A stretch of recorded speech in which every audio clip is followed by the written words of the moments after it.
Phoebe's not feeling OG, Malaysia finally talks to Byron, Tammy's taking sides, and the Scott family truth bomb ignites at brunch. You're watching the Basketball Wives LA After Show. You're tuned in to AfterBuzz TV, the ESPN of TV talk. Now, let the buzz begin.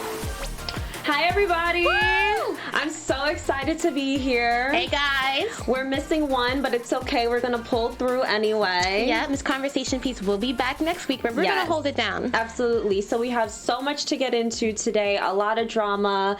Kristin and OG had their moment, and CeCe had a crazy moment also. We have an amazing special segment with Invasion of the Closet Snatchers again. We're going to read some tweets from some of our fans. Mm-hmm. And, of course, we have news and gossip. It's a good little bomb we're going to drop. Yes, a nice bomb. Some real fans already know it, and they probably know what to expect already, but we're going to share it anyway. But, of course, we cannot start off without introducing ourselves.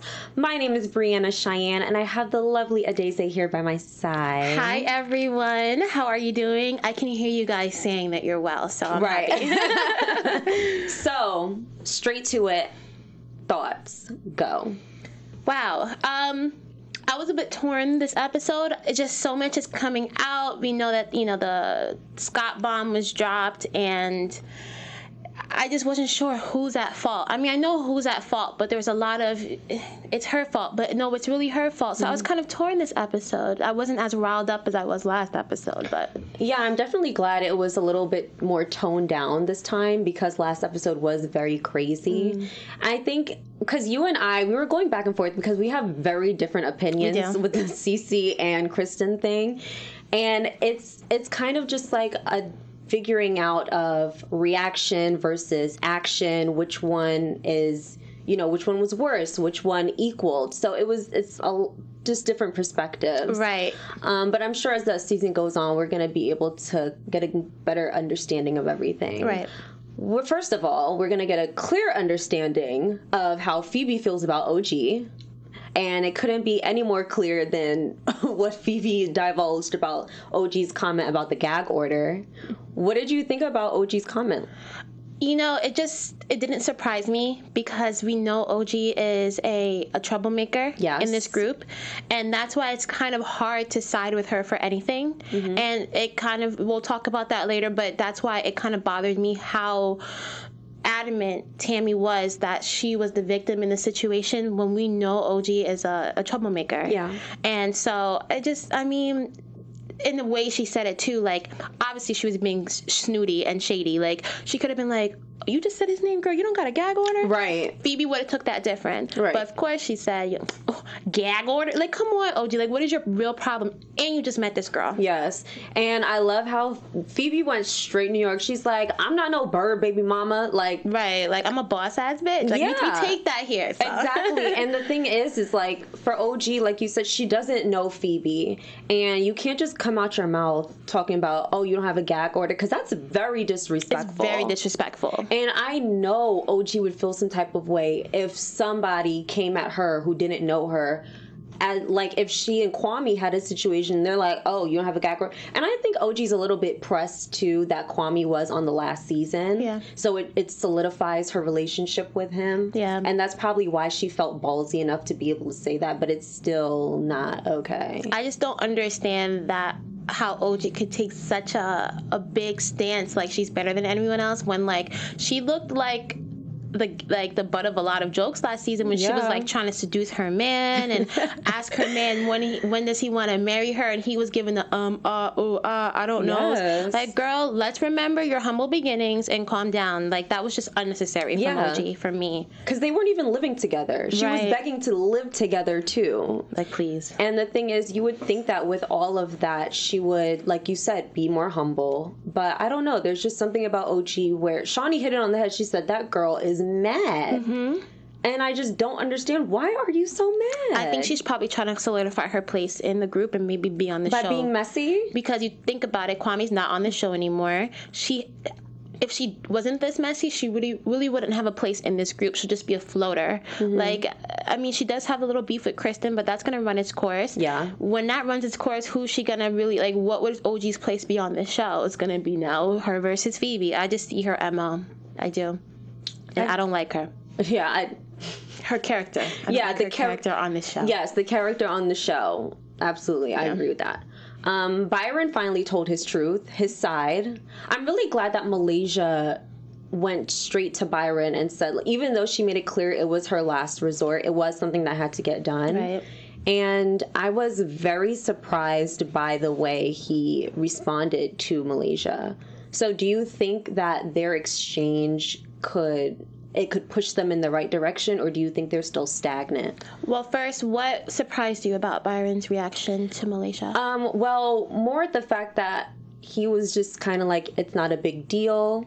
But he also said, CeCe is not innocent. And throughout the season, we saw a lot of Byron always having CeCe's back. So to see him say, I know she's flawed, and say it to Malaysia, I was a little like, oh, okay. So he recognizes that. Right. I think Byron's a realist, and he can see all sides of the situation. And you know what? Through the conversations, even Kristin had to admit it after she calmed down. The actual topic is not that serious. It's the fact that it was weaponized. The way she delivered it, it was as if it's a jab. Because we finally got to the bottom of it. It is not a secret. But then I didn't know the dynamic, and we find out from Byron that he did raise him since one. So it's not even a question of like, did he come in as a teen or something? Yeah. Like, that is his son. And it was nice to hear that, because it seems like Byron and Thomas are having a little bit of friction. So it was nice to hear Byron say, no, that's my son. Like, no one could tell me any different. But then he's still a man who cannot care about anything. So he was like, it's not that big of a deal. And like you said, I think he would be foolish to say CeCe has no part in this, because behind the scenes he sees the problem with CeCe and Kristen anyway.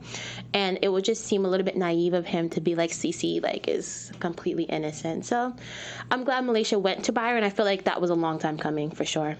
I also like that he was able to explain his side about the whole grandfather-granddaughter dynamic, because that was the main issue he had with Kristin, is because Kristin made it seem like he doesn't play a part at all in his granddaughter's life. Right.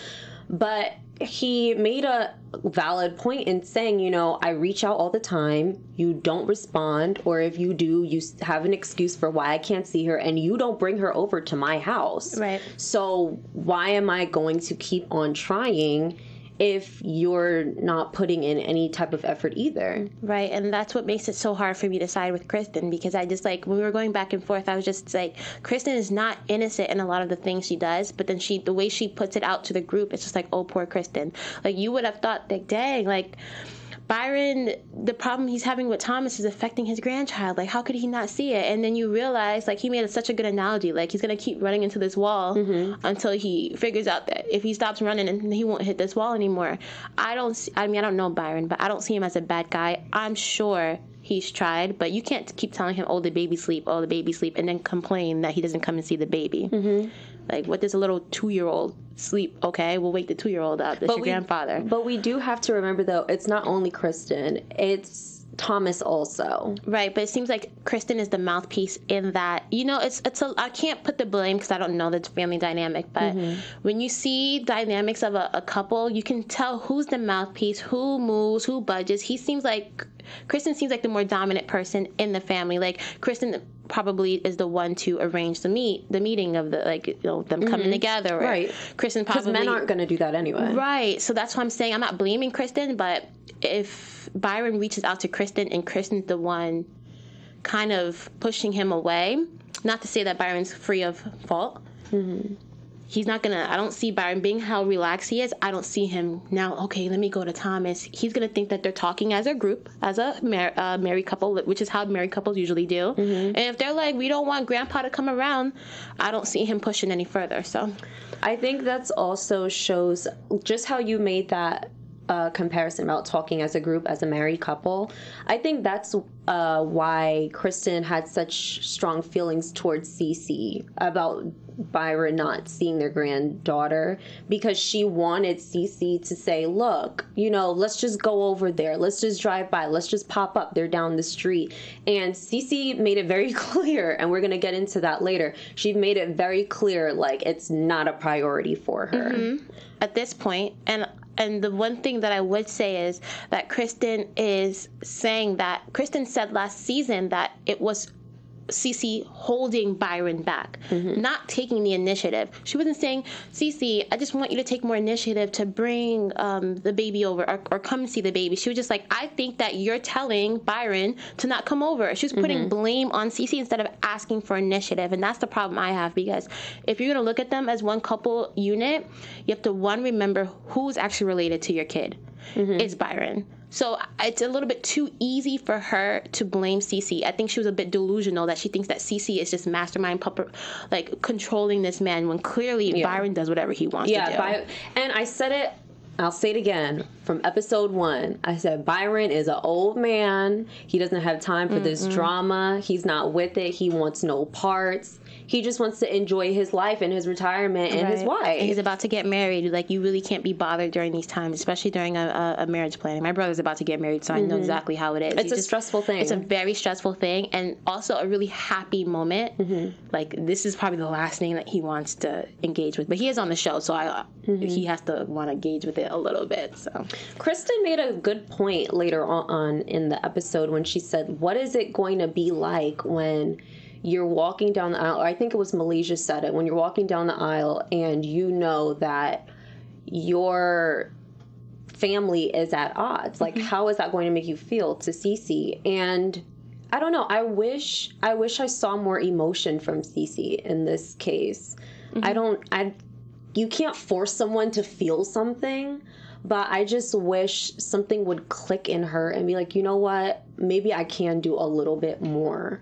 But it's more so like, what more do you want at this point? Like, I was siding with CeCe 100% because we've seen CeCe cry every single meeting. But what is she crying about, though? Because she is like, it's like we have to play it fair here. Like, this is not CeCe's fault entirely. CeCe it's not entirely her fault. So when you see CeCe crying, she feels like everyone's ganging up on her. She had a problem with Evelyn. She had a problem with someone she thought was her friend Kristin, who's telling her it's only surface level. Every single time they come to confront CeCe, even Kristin, London, and CeCe, she showed emotion there, did she not? She got up. First of all, the anger was an emotion. She cried that meeting. Like, at this point, I feel for CeCe. I am tired. So if you don't like me, which is apparent, I want people to start being honest. Kristin does not like CeCe. And CeCe needs to be honest, too. CeCe doesn't care too much for Kristin. I think she did care because she was a little hurt about that surface level comment. But how much more do you want from CeCe? CeCe could be a better stepmom and family member, yes, but it's putting too much of the onus on CeCe, in my opinion. Kristin needs to fix up. Like, we don't hear from Thomas, which means Kristin is the one who's like spearheading a lot of this from their front. We don't hear from Thomas until he gets his 1-minute cameo on the show. I think they both need to shape up. Yeah, I can agree. They both need to equally shape up in their own separate ways. Yeah, I can agree. So moving on, Tammy is clearly Team OG with this whole truth bomb with Byron and Thomas. And I'm really turned off at the fact that she's so quick to jump on OG's side, especially to the point where she's calling Jackie fake for not speaking up. I'm very disappointed. I was disappointed in general because Tammy has been avoiding the group this entire season, and now this is where you want to make your debut. That's fine. But, and two, I think it's more so because we find out, and Tammy finds out that she doesn't have the full story, she immediately aligns with OG because she has been I would say the victim. Target. She has been the target. So immediately she hears 6 versus 1. Like, I've been there before. And I I think I'm trying to be fair about this because I just don't like OG's character on this show. So I just don't. I mean, I can see where Tammy's friends with OG, so she should have done that. But to call Jackie fake, and of course you could tell that the scenes were cut off because we learned later that they were yelling at each other, which we didn't see. Yeah. So apparently there was more to it. But I didn't feel like Jackie defended herself as much. And then OG didn't tell the truth. Where was Tammy saying, "Girl, you told me it was 6-on-1, and I called my friend fake for you"? She was like, oh, I wasn't told that, and so, Jackie, I apologize to you. Like, Tammy. Because I think she felt dumb. And the thing is, Tammy, every single season, there's a new person to introduce. Tammy is the same one, the first one talking about, I'm tired of these new girls, I'm tired of these new friends, all the time. And OG is still fairly new. Yeah. And so for her to be so quick, just because you can relate to someone... Right. With just that little bit of information that's one-sided, right? And then you turn on Jackie, and you've known her for so many years. Yeah, the comment about OG being the realest person she's ever met, girl, that was questionable. That was her hyperbole there. Like, okay, I think she was just trying to make. I don't know what Tammy was trying to do. I feel like she's a vet on this show. Like, she knows how this stuff works. Like, just to take OG's side so quickly, like, she was there. Yeah. She was acting like she was there, which also bothered me. Like, she knew the story. Like, I don't know. Maybe that's OG's fault because since that's her friend, she's just going to take it from her friend's perspective. So, but Jackie's her friend, too. Exactly. I don't know. She should have played that a little more neutral. Yeah. So we're going to take a quick pause because I'm sure you have an announcement to say. I just want to say that we appreciate you guys so much, and we thank you for making AfterBuzz the ESPN of TV talk. So if you're on YouTube watching us right now, be sure to like, comment, and subscribe like we know you always do, and let us know what you think about the episode and how we're doing out there. If you're on iTunes, be sure to give us 5 stars and let us know that we're doing an amazing job. We appreciate your support every single week, and we hope you come back every single week to join us talking about basketball wives. Thank you. Thank you, ding. Yes, thank you. So back, I was like, where'd that ding come from? So I want to get back to this topic about Tammy, because I was thinking, and I'm like, this mediator position is really new for her. She's never been the one to try to fix a problem. And so I want to get your opinion. Do you feel like it's hypocritical, or do you feel like that shows like an evolution in Tammy? I think it shows a growth in Tammy because we know that Tammy is not shy of altercation. Well, she's shy now of altercation. I think so much is going in her life that she wants to pull away. But in general, Tammy's character is not shy of altercation. And also, I feel because she's not the person with her back against the wall versus everyone else, she can take this mediator position. Her and Evelyn, her and whomever, she's always in something. This is the first time in a long time that we've seen that Tammy's not in anything. So, I mean, what other position would she take? Mediator? Or she could have been spectator. She could have been just a spectator. It would be interesting to see Tammy as a spectator. Just sitting there. I feel like it's more realistic to watch her as a spectator than a mediator. Yeah, but I think it's because of the whole OG thing. I think she felt like Jackie didn't step up for OG, so she had to step up for OG. The mediator role that she took at the brunch, though, very nice. Yes, I did appreciate that. Very nice, yeah. I definitely did. I'm glad you brought up the brunch because I want to talk about this moment OG and Kristin had. Yeah. It got really tense again. Thankfully, not as tense as the last episode. But there was a moment where Kristin finally said, OG, I said something very foul about Kwame, and I apologize. And I have to admit, I was not expecting an apology from Kristin towards OG for anything. So do you think that came from a genuine place, or do you think it was just like, you know what, I just want this girl to keep my name out her mouth? I think it came from a genuine place because of how hurt she was by OG. And after you take the time to cool down in a situation and you're expecting an apology from OG, you have to take accountability for any part that you have might played in that exact spat.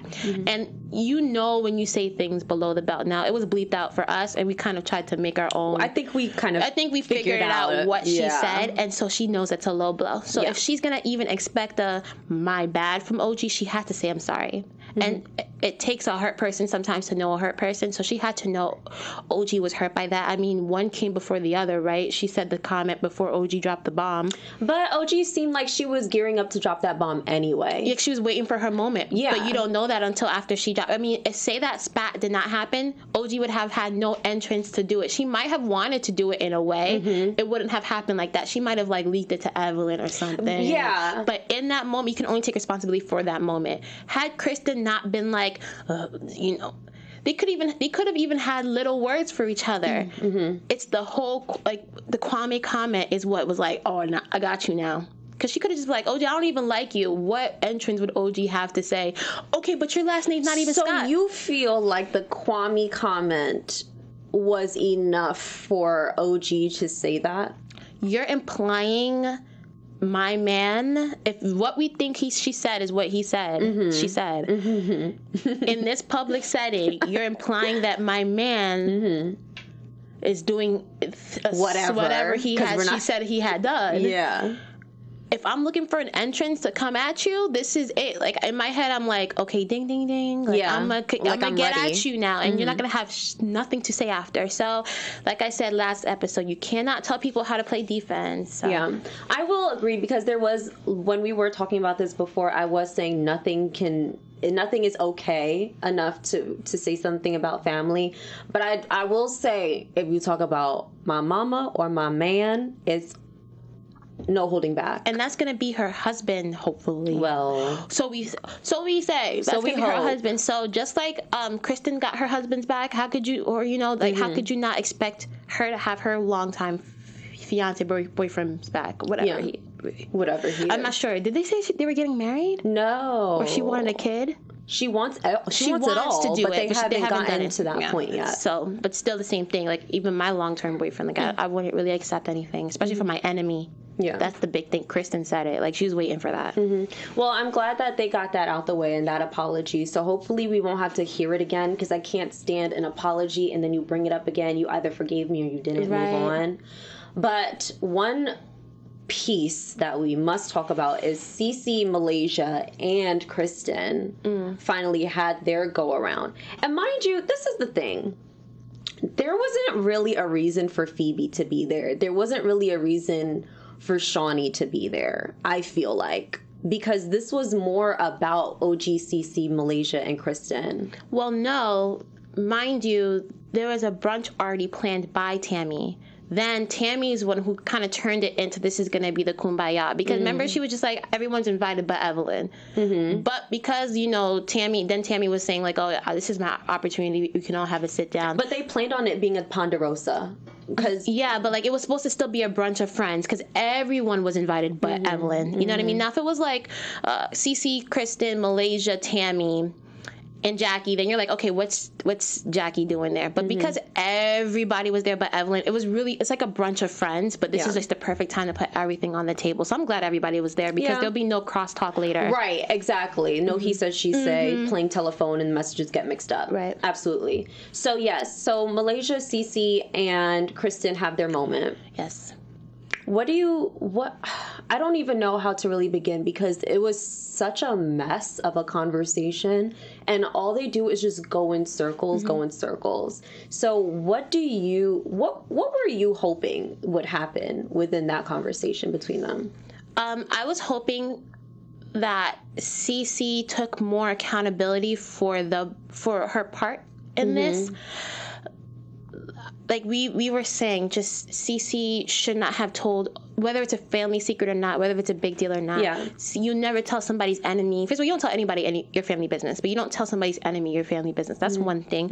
I wanted CeCe to be like, you know what, OG, she did kind of in the beginning, but she didn't go as hard as I wanted her to go. I wanted her to say, you know, OG, like, I told you that in confidence, not even as a bomb. It was just in conversation. Actually, we found out it wasn't told in confidence. It was at a dinner with Byron. Dinner. And Kwame was there. So this was told to you in private. She could say that. This was told to you in private, and I never intended for you to ever use that against Kristin. And I'm pretty disappointed in you as my friend that you did that. CeCe didn't do that. Right. And I wanted CeCe to say, Kristin, I know you're hurt and you probably don't even want to talk to me right now, but I'm going to take responsibility. I should have, even if, however you feel about the secret, I shouldn't have done that. CeCe didn't do that. And I just feel like it's because CeCe's tired and CeCe doesn't want to argue. Like, you brought up a good point. I don't want to hear that I'm sorry's and then we keep going in circles. And that's exactly what Kristin and CeCe are doing. It's so draining. And I thought Kristin was very adult at the because she could have still been mad, but you don't know how many days goes between filming, but but I'm sure Kristin's drained by it anyway. Right, I think she's just drained too, and she maybe was looking for CeCe's accountability and she didn't take it because her and OG kind of hashed it out, like, even though OG's delusional, like, I don't have a problem with you, you have it with me. Yes, like, really, I was like, OG, come on, like, this is a perfect moment for you to really put your feelings on the table and just be vulnerable. But I think OG is so obsessed with being this tough ass woman and having this guard up that she can't even work her way to just be humble for a second. Right, and every time she keeps crying, I keep saying, OG, why are you crying? Yeah, because you can't play tough and then now you're crying because she said that Kwame did X, Y, and Z. Yeah, okay. But Tammy said something very interesting. She said, OG might have started the fire, but CeCe lit the match. And I think that goes perfectly with the fact that Kristin brought up the idea of CeCe being this puppet master, and all she has to do is sit back and expect OG to deliver messages. And then CeCe just has to run and hide and then back out like she always does, or have some type of explanation as to, it doesn't give CeCe, it helps CeCe not have to take accountability for anything. It helps CeCe not take accountability for everything, but I also have to say it takes off too much accountability from OG because that just makes it seem like OG is perfectly fine with Kristin, but she's just carrying the bone.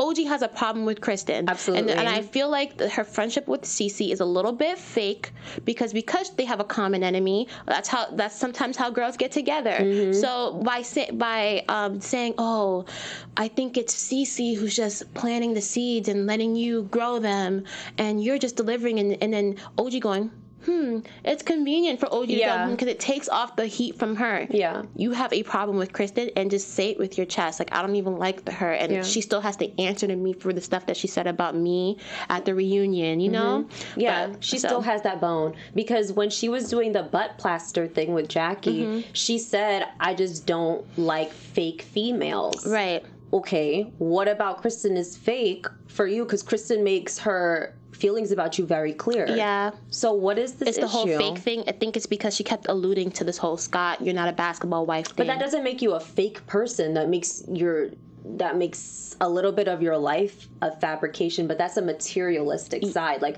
who cares about your lifestyle? Like, OG does, because that's her enemy. That's you know sad. What I mean? Like, you can bring that up, even if it's something minute to us, because, again, that has nothing to do with who Kristin is as a person, but, like, picture it from an enemy's perspective. Yeah. Your whole life is fake, you're acting, and on top of that, the issue between Kristin and OG is what? This whole marriage, your man, my man label, thing. A label. Right, so you're talking about me and my man when you and your man, you're not even really a basketball wife. You see how you can use that now? Because she's just like, how are you going to talk about me when you have a couple skeletons in your closet? Yeah. You see how that goes? So, yeah. Well, that was a lot. Yeah.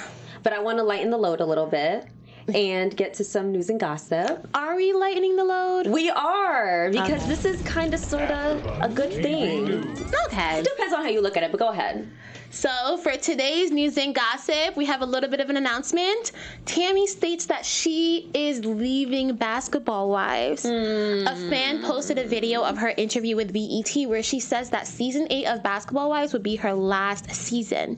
She says that Basketball Wives has run its course.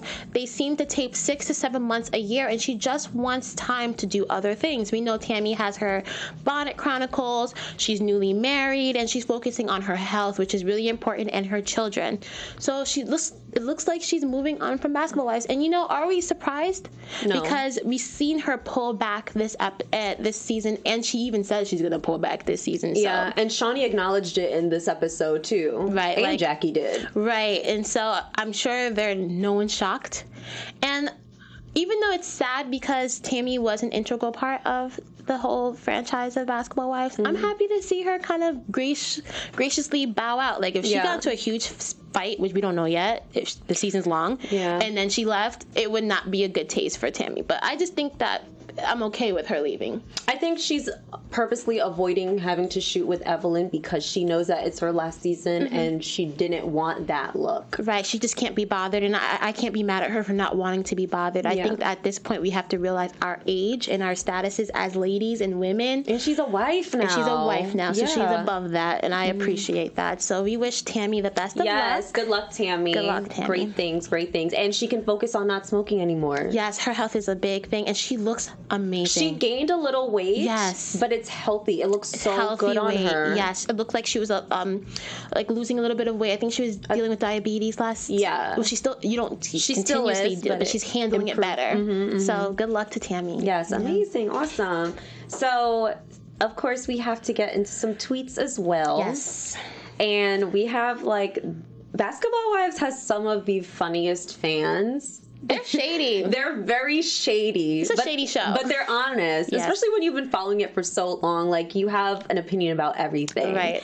So, at P_Stefia Press says, watching Basketball Wives is funny because they're acting the same as when it first started coming on, but they look older. Right. And I mean, what you kind of do expect that they're going to mature a little bit, but this is Basketball Wives. So it wouldn't be fun if they matured. Right. Let's be real, we wouldn't watch. Right. At Messy Button, Meshy Button, I'm just catching up on Basketball Wives, and Kristin is mad over some BS about her grown-ass husband. LMAO, I can't take her. I'm with you, girl. I just don't like her character. At K Mom Davis, oh my god, OG is ugly inside and out. CeCe is so wrong. Everyone went hard on Kristin last season, but CeCe is sorry, and so is Thomas. Thomas? How did Thomas catch that stray bullet? I wasn't expecting that. Dang, Thomas. Girl, you met everybody. Okay, we got a last one here. At I am Dr. J. LMAO, girl, every season it seems. At Tami Roman says it's her last Basketball Wives season. She said that last season, girl. Okay. Okay, so he had the scoop, so he knows that Tami Roman's. But you know what? It just seems more realistic that she's leaving this season. Like, I believe. Because the way it's being done. Yeah. Definitely. We believe you. I believe her, unfortunately. I want to see some fashion. Let's see some fashion. I'm gonna be nicer this week. You're gonna be nicer? Do you promise? No, are you capable of being nicer? These girls. Here? Come on now. Okay, don't ahead. do me. Let's see. Go ahead and introduce our special segment. So we're going to have the invasion of the closet snatchers, where we pick 2 Basketball Wives, Basketball Wife cast members, and we're doing it from the entire franchise. So we have Drea, and I can't see who we have here. Brooke. Okay, sorry, the lights are in my eyes. So we have Drea versus Brooke. I hope you guys remember Drea and Brooke. They're not on this season, obviously. You guys have to remember Drea and Michelle. They were big parts. Now, let's see. Based on this outfit, these 2 pictures, I would say that Brooke's outfit would be a little bit more style. It's hard to see a little bit, but I would say, but I love Drea's fashion. But Drea has an amazing body, and she makes everything look good. So you know what? Drea has more of what I like, but Brooke has more of my body type, so I like the way things look on her. But I'm going to take Drea because I'm a big Drea fan. I'm a huge Drea fan. I love where she started and where she is now. Yeah. I love how she grew up and is now minding her business. She took herself out of the franchise. She's not in that catty stuff. You can't keep up with a like me. You remember that's my favorite line from Drea. Definitely. So yeah, I definitely respect anybody that does something for their betterment and their peace of mind. Fashion-wise, it was really hard because I was going through Brooke's Instagram page, and a lot of her pieces are very cute. But I do take into the body shape thing as well. And Drea is petite. She has big boobs, but Drea is a petite girl. And a lot of her pieces, they're not simple. They're actually daring. they are. And it's something I aspire to more. So I would definitely snatch Drea's closet. I love it. I love her range. Like, she can go super haute couture, super avant-garde, super street, and everything in between. So we're gonna Drea for the win this week. Yes, absolutely. Yeah. That was a good one. That was nice. Yeah, that was nice. So what do you expect from this season? I expect, I don't know how many more seasons of Basketball Wives there are. Let's just put it out there. It's 8 seasons. Mm-hmm. And for some reason, I don't know why I'm getting this feeling. Maybe it's because Tammy's leaving. I'm sure they're going to continue it. But it seems like we're getting a lot of things resolved. A lot of characters that were hot and like were in a lot of conflicts are not anymore. And we have new people in conflict. But it seems like things are getting resolved. And so I think that, and this is hopeful thinking, but maybe by the end of this, we're not all going to be friends here, but I don't see a major beef happening. I see everybody really just figuring it out, except for OG and Phoebe, which we have not seen. Mm-hmm.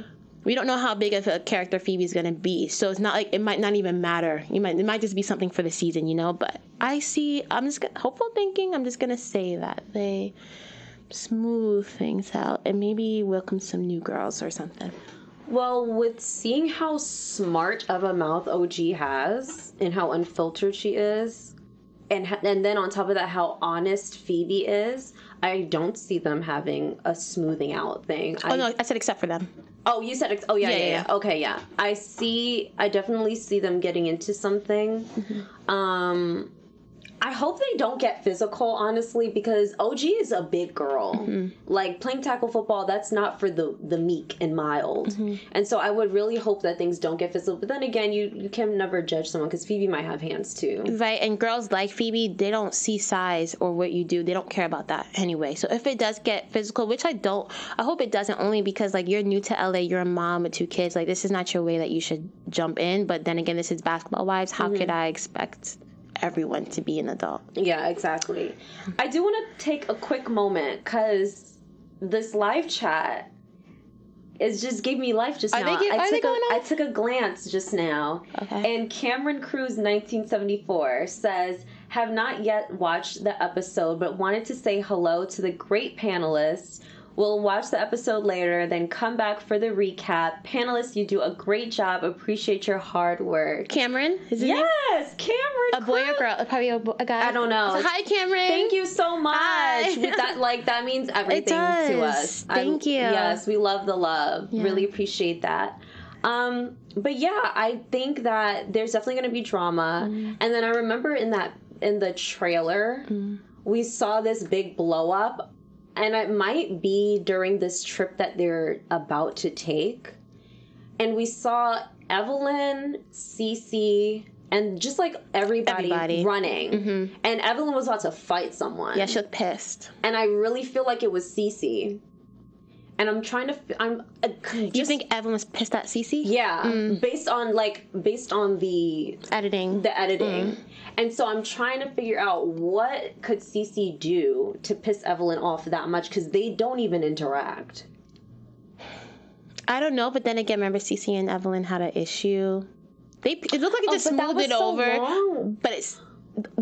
that wound can always be like you smooth things over with people, but like if you had an issue once, it's easier to jump back into something. Maybe CeCe said something or did something. Maybe CeCe said something to Jen and about Evelyn. You know, you just never know. And I'm looking forward to seeing if that's going to be the beef. Yeah, me too. Me too. New beefs.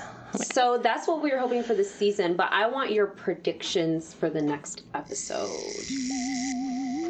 And now, your AfterBuzz. Put your thinking cap on.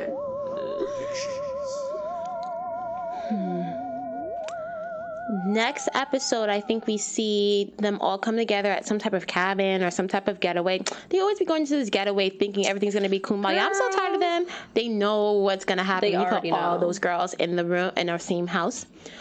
I think that Jen and Evelyn, because I think I saw Jen walk through that door. So I think Jen and Evelyn are going to have a sit down. I need them to have a sit down with no one else there. Jen and Evelyn. With no one there? No one there, because it's... Shawnee has to be there. Somebody has to be there. Someone has, but they're adults, and I don't think that they're at a fighting, like... At this point, I don't see Evelyn being enraged. She's annoyed highly, but she's not enraged. So I see them sitting down with each other finally. They're in the same house. She can't run. And Evelyn just calling Jen out, and maybe Jen's going to take accountability this episode, next episode. Okay. I wish you said her name before we came in here. Sanaya. It looked like Jen brought Sanaya. Yeah. It looked like her because she was really tall. Curvy? And she was curvy, but she had sunglasses on. But her lace wig was laid, and Sanaya's hair was always laid. Yes. And just like her lips look just like you Sanaya. Remember Sanaya great. Yes. Sanaya's foggy to me. Yes, yeah. I remember her because she was in something. So I feel like Jen brings Sanaya, and that might bring up some issues because Sanaya did have drama last season. She did. I can't really remember. I feel so bad and stupid, but I can't remember exactly who she had big issues with. It was with the girl Asia or her sister, but nobody Kristin. from this season now. No one from this season because I think Evelyn brought Sanaya to be the stylist for the girl that she was throwing shade to the other girl. She did, but it wasn't intentional though. You can't tell somebody that your style sucks, but let me bring a stylist to help you. That is so malicious. Yeah. If you don't like my style and you really want to help me, but you pull me aside and talk first. Don't bring no styles here like, oh, I have brought somebody here to help you. Like, that is so shady. And it's Evelyn. When's Evelyn not shady? No. Because Evelyn felt really, really bad about it. Because I remember Evelyn was like apologizing greatly to her. After the girl was upset about it. Yeah, but that shows that there wasn't malice behind it. There was malice, because if you remember, she was talking about her style you have to remember how Evelyn was. She was getting at her every moment, like her style sucks. Because she couldn't dress. Come on. That's facts. It was shady. Okay. So we'll see. Maybe, we don't even know if it's Sanaya, but it might be, and we'll see how that plays out. Maybe Jen just needs a teammate. She's on an island. Well, she doesn't need a teammate that's going to spice everything up and build it up and make more tension. But those are our predictions. Thank you, everyone, for tuning in today. I am Breanna Chianne. You can follow me on Instagram at IamB_Chianne, ChiAnne. And I'm Adaeze, and you can follow me on Instagram at 1Adaeze, 1ADAECE. All right. Peace out. See you next week. Our founder, Kevin Undergaro, and me, Maria Menounos, would like to thank you for tuning in to AfterBuzz TV. Remember, we're not just the first, we're the biggest in the world, and we're the only destination for all your favorite TV shows. Whatever you crave, we've got it. So go to AfterBuzzTV.com and check out our lineup. Buzz you later. The views expressed herein are those of the hosts only and do not necessarily reflect the views of AfterBuzz TV or its owners or principals.